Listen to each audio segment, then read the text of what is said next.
Assalamualaikum warahmatullahi wabarakatuh. Kami dari kelompok 5 akan mempresentasikan tentang sistem interconnection. Saya Nur Alina sebagai moderator sekaligus notulen dari presentasi kami, dan teman saya Nisa Latifa sebagai presentator kali ini. Kepadanya silakan dimulai presentasinya.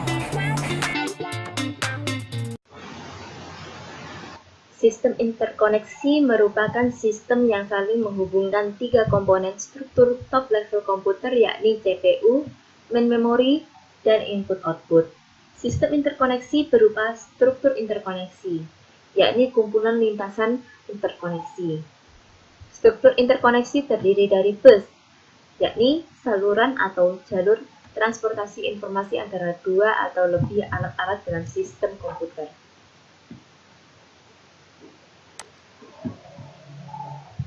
Tiga proses input dan output yang melalui struktur interkoneksi ada tiga, yakni memory interconnection, input-output interconnection, dan CPU interconnection.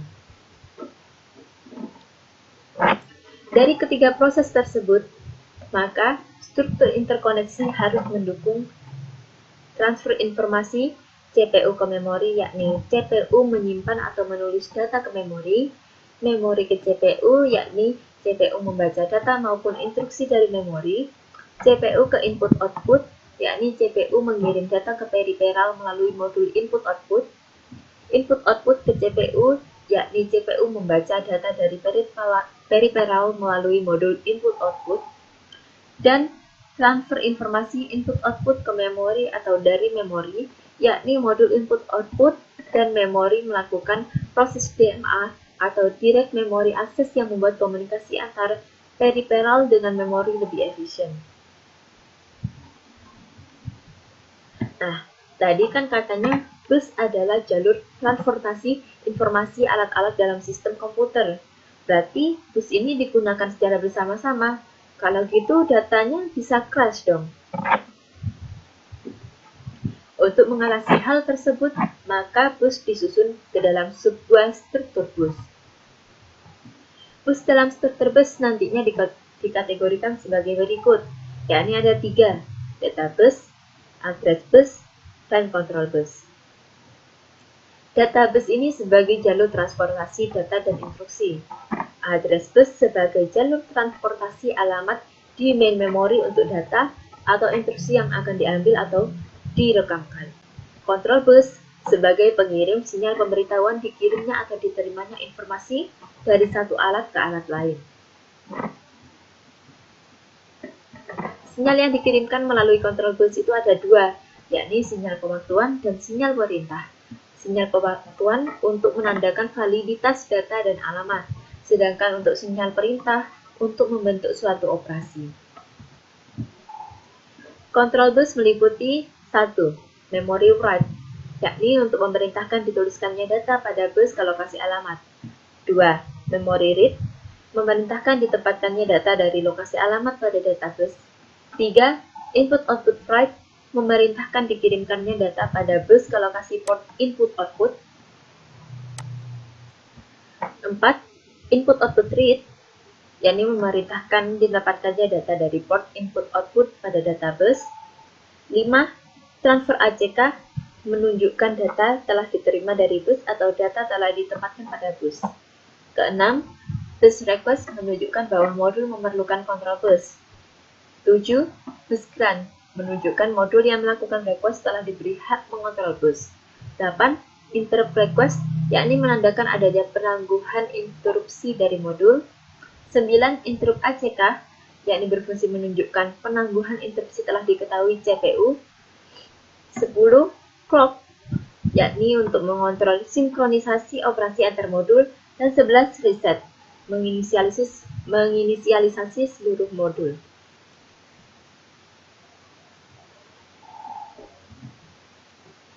Prinsip operasi bus itu ada dua, yakni operasi pengiriman data ke modul lainnya dan operasi meminta data dari modul lainnya.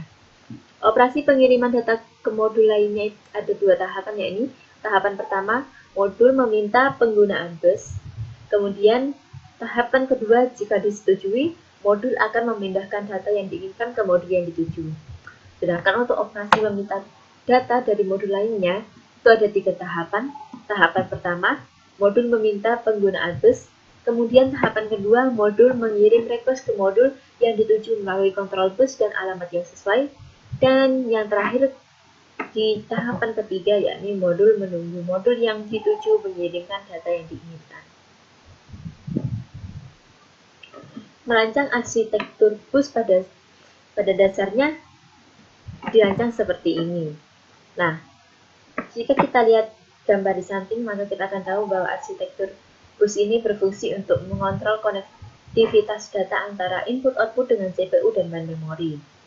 Namun, rancangan dasar ini dapat menurunkan kinerja sistem karena banyak input, output, dan memori dihubungkan ke bus. Maka, perlu diterapkannya modul arsitektur lain untuk mengatasinya.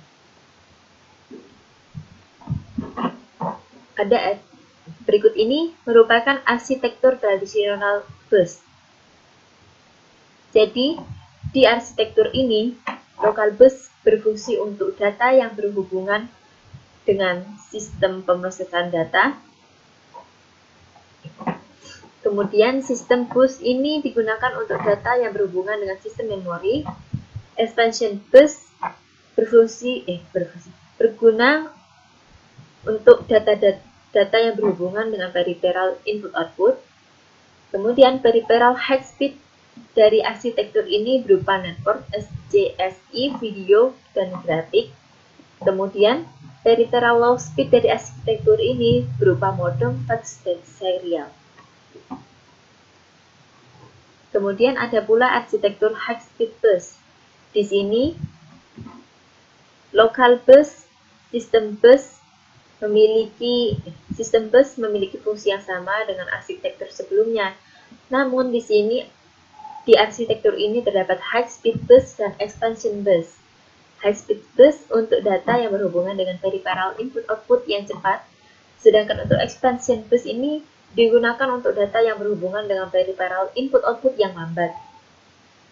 Peripheral high speed dari arsitektur ini berupa network, SCSI, video, dan grafik, sedangkan untuk peripheral low speed dari arsitektur ini berupa modem, fax, dan serial. Apa perbedaannya arsitektur tradisional bus dan arsitektur high speed bus?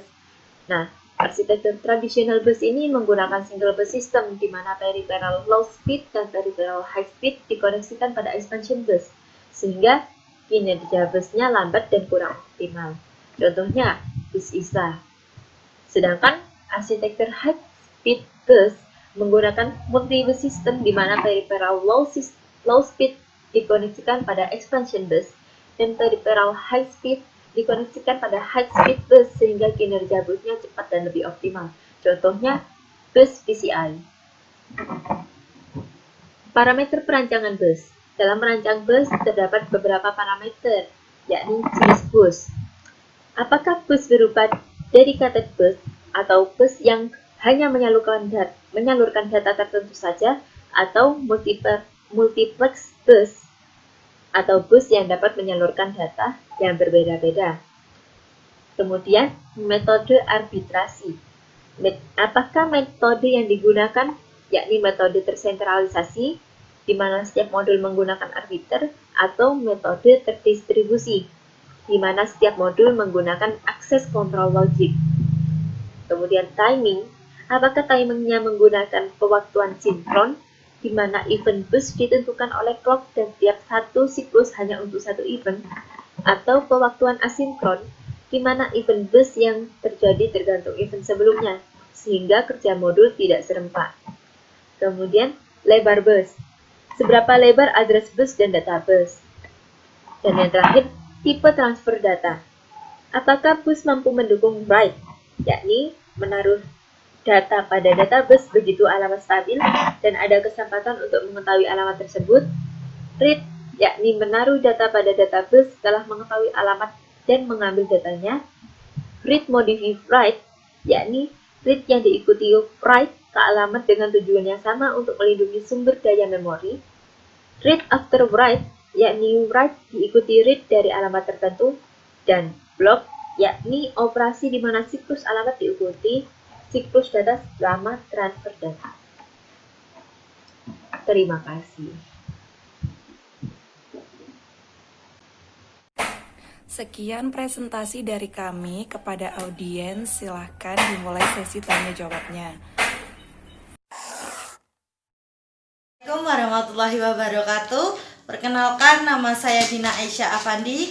Bisakah menjelaskan gambar interconnection pada slide ketiga? Demikian dari saya. Wassalamualaikum warahmatullahi wabarakatuh. Oke, saya akan menjawab pertanyaan dari Dina. Yang pertama, memori umumnya terdiri dari n-word memori dengan panjang yang sama. Masing-masing word diberi alamat numerik yang unik dari 0, 1, 2, hingga seterusnya. Word dapat dibaca maupun ditulis pada memori dengan read and write. Assalamualaikum warahmatullahi wabarakatuh. Kenalkan, nama saya Cica Melia. Yang ingin saya tanyakan adalah, apakah dua bus dalam arsitektur yang berbeda dapat digunakan dalam satu komputer? Sekian, terima kasih. Oke, pertanyaan kedua dari Cica. Bisa, buktinya BIS ISA dan PCI dapat diterapkan dalam satu motherboard. Perkenalkan, nama saya Siti Ajari Safitriawati. Saya kurang paham mengenai apa itu DMA. Oke, yang ketiga pertanyaan dari Siti Hajar. DMA merupakan fitur sistem komputer yang memungkinkan subsistem hardware tertentu mengakses memori sistem utama atau dengan kata lain, memori akses acak, yang mana terpisah dari CPU. Cara kerja DMA yakni mengambil alih kerja prosesor dalam memproses instruksi yang masuk melalui I/O. Nantinya prosesor tinggal mendapat laporan saja bahwa akan ada tugas yang dihandle oleh DMA dan setelah beres, tinggal menunggu laporan tugas beres. Fitur ini sangat berguna saat CPU tidak bisa menunggu laporan. Fitur ini sangat berguna saat CPU tidak bisa mengikuti laju transfer data atau melakukan pekerjaan sambil menunggu transfer data I/O yang relatif lambat. Dengan begitu, terbentuklah efisiensi komunikasi antara I/O dengan memori. Assalamualaikum warahmatullahi wabarakatuh. Saya Ananda Mardiana Putri. Menurut Anda, mana yang lebih baik antara dedicated bus dengan multiplex bus? Oke, jawaban yang keempat, pertanyaan dari Ananda. Dedicated bus lebih cepat karena hanya fokus menyalurkan data tertentu saja, namun butuh saluran yang lebih banyak agar dapat menyalurkan semua data. Sedangkan multiplex bus tidak butuh saluran yang banyak karena satu saluran dapat menyalurkan macam-macam data, tetapi kecepatannya jadi lebih rendah dan perlu mekanisme yang kompleks untuk meminimalisir data yang multi-kompleks. Jadi dedicated bus cocok untuk Anda yang mengedepankan segi kinerja, tapi jika Anda ingin lebih menghemat tempat, maka multiplex bus lebih baik. Nama saya Wildan Muhabilhaq. Saya ingin bertanya, bagaimana cara menentukan lebar address bus dan data bus yang baik? Oke, yang terakhir pertanyaan dari Wildan. Jawaban pertanyaan dari Wildan, maksud saya, semakin lebar address bus, maka semakin banyak range lokasi yang dapat direferensikan. Begitu pula dengan data bus, semakin lebar data bus, maka semakin besar pula data yang ditransfer dalam sekali waktu.